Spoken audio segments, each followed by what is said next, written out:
आप सभी को 74वें स्वतंत्रता दिवस की हार्दिक बधाई और बहुत बहुत शुभकामनाएं।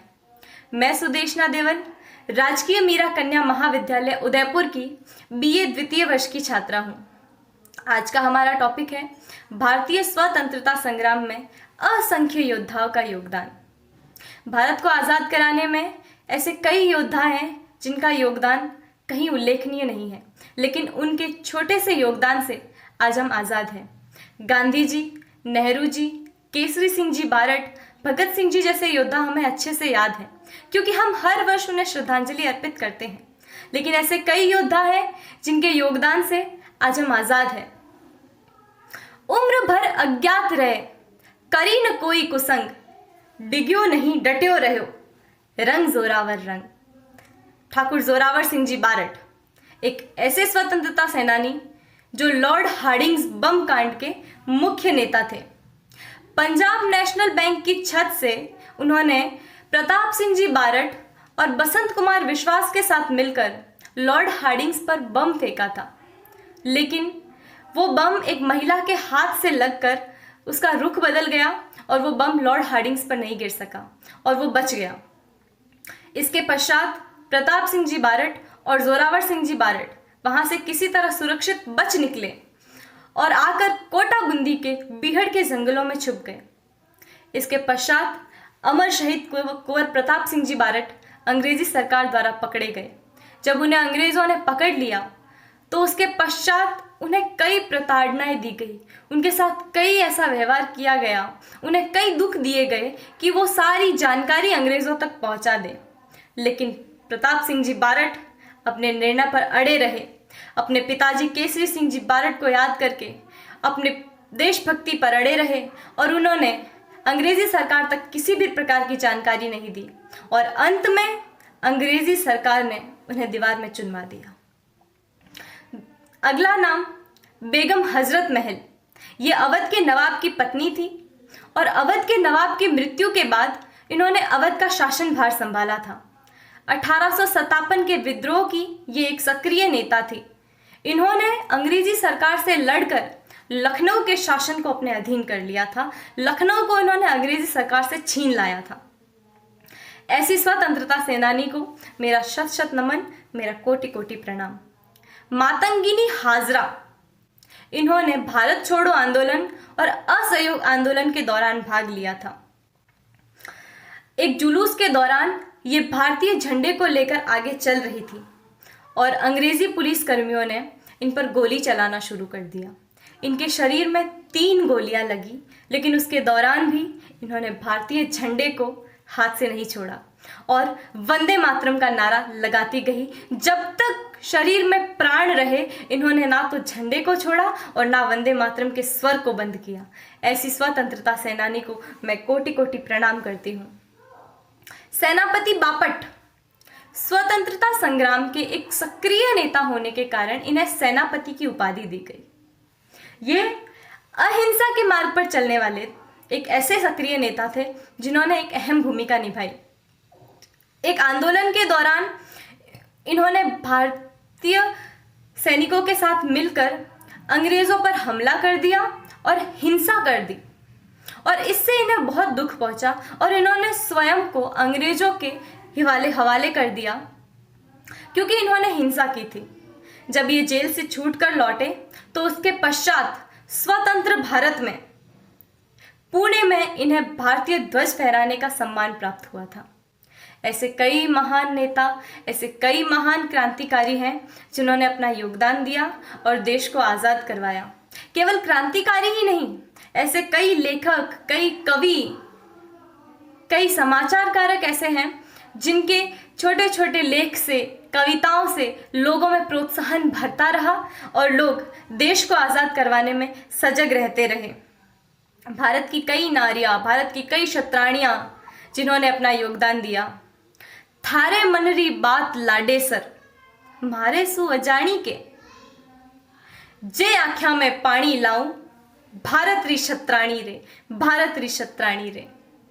जय हिंद, जय भारत और पुनः आप सभी को स्वतंत्रता दिवस की बहुत बहुत शुभकामनाएं। जम गई थी, पर बिना किसी हिचक के अपनी वकालत को छोड़ वो राष्ट्रीय हित सेवा में कूद गई। उनके साथ असम के कई नेताओं ने भी स्वतंत्रता आंदोलन में भाग लिया। इनमें प्रमुख हैं नवीन चंद्र बावड़दलाई, चंद्रनाथ शर्मा, कुलधारा चालिहा, तरुणाम फुकन आदि। अपनी वकालत छोड़ने के बाद गोपीनाथ ने लोगों में जागरूकता फैलाने के लिए दक्षिण कामरूप, ग्वालपाड़ा जिले का पैदल दौरा किया। इन्होंने लोगों के विदेशी माल का बहिष्कार तथा अंग्रेजों के साथ असहयोग और विदेशी वस्त्रों के स्थान पर खादी से बने वस्त्रों को पहनने का आह्वान किया। उन्होंने लोगों से यह भी कहा कि उन्हें सूत काटने पर ध्यान देना चाहिए। ब्रिटिश सरकार गोपीनाथ बारदोलाई के कार्यों के विद्रोह के रूप में देखने लगी, जिनके परिणाम स्वरूप उन्हें साथियों के साथ गिरफ्तार कर 1 वर्ष के लिए कैद की सजा दी गई। सजा समाप्त होने के बाद उन्होंने अपना आपको स्वाधीनता आंदोलन के लिए समर्पित कर दिया। 1938 में गोपीनाथ के नेतृत्व में कांग्रेस की सरकार बनी। द्वितीय विश्व युद्ध के दौरान गांधी जी के आह्वान पर उनकी सरकार ने इस्तीफा दे दिया, जिसके बाद ब्रिटिश सरकार ने उन्हें गिरफ्तार कर जेल में डाल दिया। फिर खराब स्वास्थ्य के कारण उन्हें अवधि से पहले ही रिहा कर दिया गया। अगस्त 1942 में भारत छोड़ो आंदोलन के बाद सरकार ने कांग्रेस को अवैध घोषित कर गोपीनाथ समेत लगभग सभी नेताओं को गिरफ्तार कर दिया। 1946 के चुनाव में कांग्रेस पार्टी ने जीत के साथ सरकार बनाई और गोपीनाथ असम के प्रधानमंत्री बने। ब्रिटिश सरकार की बड़ी चाल यह थी कि भारत के विभिन्न भागों को अलग अलग बांटने के लिए उन्होंने ग्रुपिंग सिस्टम योजना बनाई, जिसके अंतर्गत राज्यों को 3 भागों में बांटा गया। कांग्रेस के नेता ब्रिटिश सरकार की इस चाल को समझ नहीं पाए और योजना की स्वीकृति दे दी, पर गोपीनाथ बारदोलाई इसके विरोध में खड़े रहे और कहा कि असम के संबंध में जो भी निर्णय किया जाएगा अथवा जो भी संविधान बनाया जाएगा, उनका अधिकार केवल असम की विधानसभा और उनके जनता को होगा। उनकी इसी दूरदर्शिता के कारण असम एक षड्यंत्र का शिकार होने से बच सका और आज भारत का अभिन्न अंग रहा। ऐसे हमारे भारतीयों कई योद्धा हैं जिनके वजह से आज हम ये ज़िंदगी जी रहे हैं, तथा उन्हीं को याद करते हुए एक बार पूर्ण भारत माता की जय एवं भारत के सभी वीर एवं वीरांगनाओं जो हमारे लिए शहीद हो गए, उनको मेरा नमस्कार, प्रणाम, धन्यवाद। Morning all of you. मेरा नाम खुशबू चौहान है। मैं राजकीय मीरा कन्या महाविद्यालय की छात्रा हूँ और मैं एनएसएस वॉलंटियर हूँ। आज का मेरा विषय स्वतंत्रता संग्राम में राजस्थान राज्य के सेनानियों का योगदान है और इस पर मैं अपने कुछ विचार व्यक्त करना चाहूँगी। 1857 के समय राजस्थान में कई राजपूत ब्रिटिश सरकार के खिलाफ थे।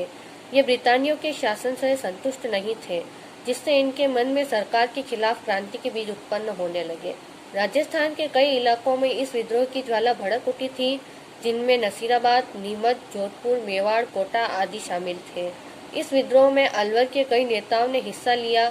इस अपूर्व क्रांति यज्ञ में राजसत्ता के सपूतों ने भी अपनी संविधा अर्पित की। देश के अन्य केंद्रों की तरह राजस्थान में भी सैनिक छावनियों से ही स्वतंत्रता संग्राम की शुरुआत हुई। उस समय ब्रितानियों ने राजपूताने में 6 सैनिक छावनियां बना रखी थी।